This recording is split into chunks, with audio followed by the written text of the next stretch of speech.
Polling తర్వాత 1-2 రోజులు పందాలకు కాలు దువ్విన వైసీపీ శ్రేణులు తర్వాత పరిస్థితులను అంచనా వేసుకుని వెనుకంజ వేస్తున్నారు. పోలింగ్ సమయంలో తమ పార్టీ గెలిచి తీరుతుందంటూ హంగామా చేసిన ఆ పార్టీ నాయకులు బూత్ల వారీ విశ్లేషణలు, సంక్షేమ పథకాల పనితీరు తదితర అంశాలను బేరీజు వేసుకున్న తర్వాత కొంత దూకుడు తగ్గించినట్టు కనిపిస్తోంది. జిల్లాలోనూ రాష్ట్రంలోనూ మెజార్టీ సీట్లు కైవసం చేసుకుని అధికారంలోకి వస్తామంటూ వైసీపీకి చెందిన పలువురు నేతలు జోరుగా బెట్టింగ్లకు దిగారు. ఆ సమయంలో టీడీపీ తరపున బెట్టింగ్లు కట్టడానికి సైతం చాలా మంది వెనుకంజ వేశారు.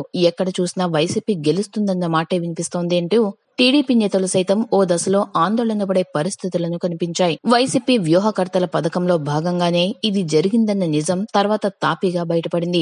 వైసీపీయే గెలుస్తుందంటూ పదే పదే ప్రచారం చేయడం వల్ల జనమంతా ఇటే బలం ఉందని భ్రమపడ్డారు. ఈ భ్రమల వల్ల తటస్థులు మన పార్టీ వైపు మొగ్గు చూపుతారు. వైసీపీ వ్యూహకర్తలు ఇచ్చిన సలహాను అన్ని జిల్లాల్లోనూ పాటించి అమలు చేశారు. పోలింగ్ తర్వాత 1-2 రోజులు కనిపించిన ఈ హడావిడి తర్వాత పాల పొంగులా తుస్సుమనడంతో ఇప్పుడు వైసీపీ శ్రేణులు ఆ పార్టీ తరపున బెట్టింగ్లకు తయారైన పందెం రాయిళ్లు పోలింగ్ తర్వాత 3-4 రోజులకు పునరాలోచనలో పడ్డారు. గ్రామాలు, బూత్ల వారి లెక్కల తర్వాత అంతకు ముందున్న కాన్ఫిడెన్స్ లెవెల్స్ తగ్గుతూ వచ్చాయి. పందెంలోకి దిగి చేతులు కాల్చుకోవడం ఎందుకన్న అభిప్రాయంతో అంతకు ముందు పందాలకు కబురు పెట్టిన వారితో ఏవేవో సాకులు చెప్తూ వెనక్కి తగ్గుతున్నారు. జిల్లాలో ఎక్కువగా టీడీపీ, వైసీపీల మధ్య పందాలు సాగాయి. ఈ జిల్లాలో రాష్ట్ర స్థాయిలో మెజార్టీ సీట్లపై పలుచోట్ల బెట్టింగ్లు కట్టారు. జిల్లాలో 11 సీట్లు ఆపై వస్తాయని టీడీపీ తరపున కాకినాడ, సామర్లకోట ప్రాంతాల్లో పందాలు సాగినట్టు తెలుస్తోంది. అలాగే రాష్ట్రంలో టీడీపీకి 95 నుంచి 105 వరకు వస్తాయని పందాలు సాగినట్టు తెలుస్తోంది.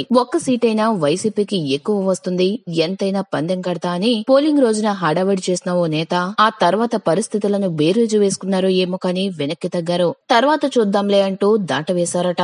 జిల్లాలో జనసేనకు 1 సీటు వచ్చే ఛాన్స్ ఉందని అక్కడక్కడ బెట్టింగ్లు జరిగాయి. పిఠాపురం, కాకినాడ రూరల్, రాజమహేంద్రవరం రూరల్, మండపేట తదితర ప్రాంతాల్లో జనసేన అభ్యర్థులకు వచ్చే ఓట్ల శాతం పైన బెట్టింగ్లకు సిద్ధమవుతున్నట్లు సమాచారం. పై సీట్లలో ఒక్కో చోట జనసేనకు 20,000 పైనే ఓట్లు వస్తాయని, కొందరు రావని ప్రత్యర్థులు పందాలకు దిగుతున్నారు. సంక్షేమ పథకాలే తమకు శ్రీరామ రక్ష అని టీడీపీ నాయకులు బలంగా నమ్ముతున్నారు. మహిళలు పసుపు కుంకుమ, వృద్ధులకు నెలకి 2,000 పింఛన్, అన్నదాత సుఖీభవ ఇలా పలు పథకాల ప్రభావం టీడీపీకి సానుకూలంగా ఉందని ఆ పార్టీ జిల్లా నేతలు విశ్వసిస్తున్నారు. పసుపు కుంకుమ 10,000 తీసుకున్నా ఆ ముందు రోజు మేమిచ్చిన 1,000 తీసుకుని మా పార్టీకే ఓట్లేసినోళ్లు చాలా మంది ఉన్నారు. ఈ విషయాన్ని టీడీపీ వాళ్లు పెద్దగా పట్టించుకున్నట్టు కనిపించడం లేదు.